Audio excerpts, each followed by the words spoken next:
Ladies and gentlemen, dear friends and colleagues, I'm honored to participate to this second dialogue of the China-Europe-America Net Zero Transition Platform. As COP27 begins, we are at a crucial moment for climate actions. There will be no successful action against climate change without profound transformation in different fields: finance, industry, agriculture, urban planning. Building a green economy is an emergency to build a sustainable future.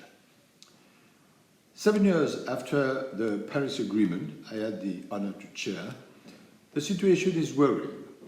Climate catastrophes are multiplying. This summer, catastrophic fires, intense heat waves and droughts, record rainfalls have hit many regions of the world.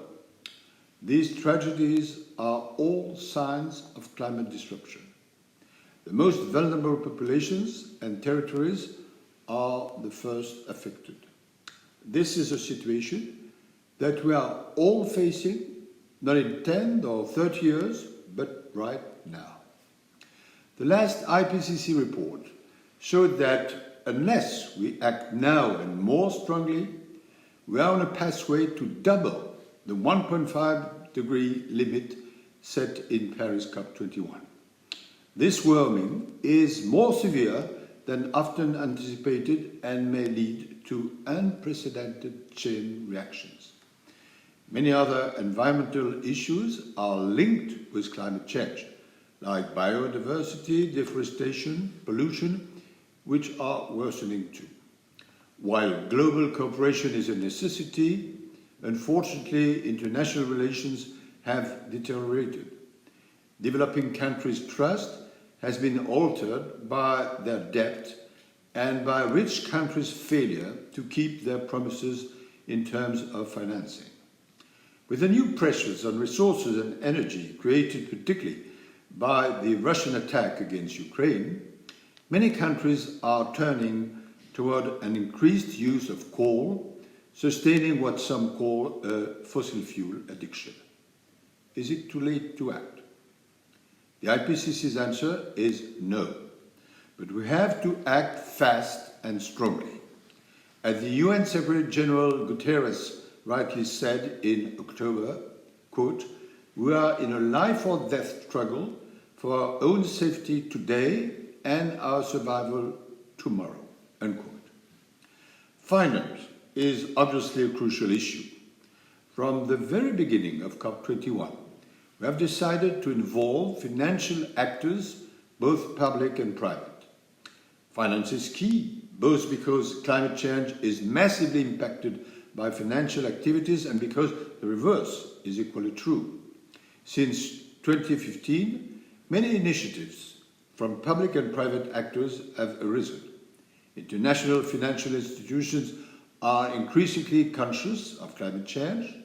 In its last World Economic Outlook report, the IMF has outlined that in our search towards a low-carbon economy, there is overwhelming evidence that any short-term costs will be dwarfed by the long-term benefits of arresting climate change.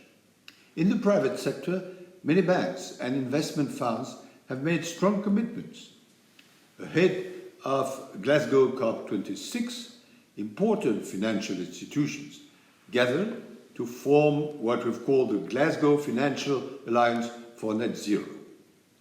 Environment and social governance, ESG, ratings are being developed and they are increasingly taken into account. Among other countries, the European Union has taken important steps, particularly with the 2021 Sustainable Finance Disclosure Regulation and the recent Taxonomy for Sustainable Economic Activities. The ambitious US Inflation Reduction Act has been adopted last summer, and it is good news. President Xi Jinping said at the opening of the 20th Congress of the Communist Party that China will give priority to environmental protection and promote a green lifestyle. Despite these efforts, activities detrimental to the climate situation are still massively funded. Since the Paris Agreement was signed, the world's biggest 60 banks have provided an estimate of more than 4 trillion of financing for fossil fuel companies. According to a joint analysis by the OECD and the International Energy Agency, led in more than 50 major economies, government support for fossil fuel almost doubled from 2020 to 2021. It is crystal clear that we need urgent action to disinvest from polluting industries and invest more in sustainable activities. When discussing green finance, carbon pricing is an essential tool for our economy's transition. At present, limiting emissions is often more expensive than emitting greenhouse gases. Putting a price on carbon is a must in order to take into account the negative externalities which come with carbon emissions. For it to be efficient, a joint effort is essential, especially from the main emitters. The idea of one or several carbon price floors throughout the world and of sectoral agreements is fruitful. Such policies should be paired with powerful social justice measures, transparent information about the use of money, and massive funding of technological innovations, because climate issues are also social, regional, and technological issues. Now, more progress must be made with COP27. The reinsurance company Swiss Re found that investments to decarbonize our economy had increased by 5% per year since 2016. On this path, Swiss Re estimates that Paris Agreement goals will only be reached by 2069, which means 20 years too late. In order to limit global warming to 2 degrees, more than $270 trillion, public and private, are needed by 2050. Transport is a sector where most investments are needed, followed by energy, buildings, and industry. Trillions, yes, trillions, will therefore need to be redirected to close investment gaps, increase support to enhance climate action in developing countries, and to ensure leveraging of climate finance at scale. To achieve this, additional mobilization of public and private finance is urgently needed. Multilateral development banks, including the World Bank, must recognize that their climate finance portfolios are far from sufficient, and they should take steps towards bolder climate leadership.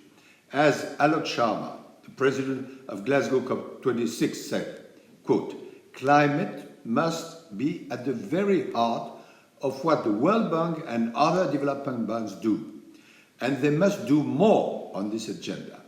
The world cannot afford for such institutions to be cautious in how their considerable climate resources are deployed. This is a matter of social justice as well as environmental security," unquote.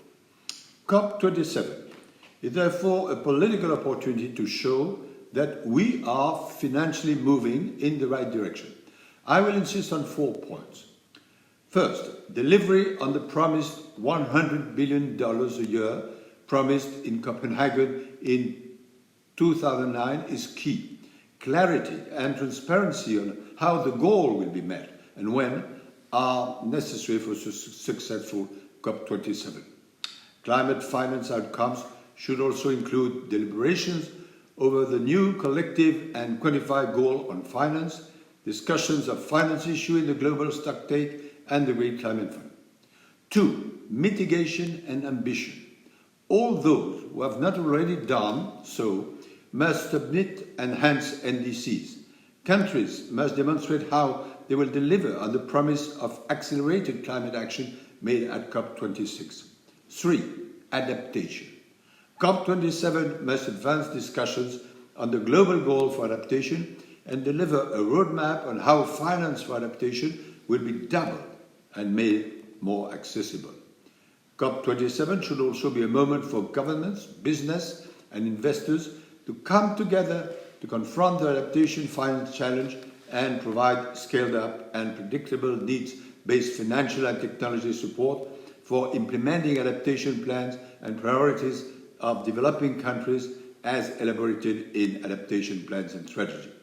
And 4, loss and damage.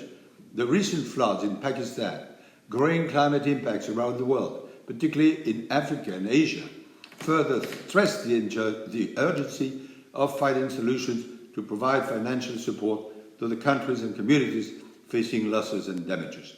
These questions must be discussed during COP27. With climate change, not only our forests are burning, but also some are past way of thinking. If we want to deliver genuine green financing, this change in our past way of thinking and acting is especially necessary in the financial domain. Thank you.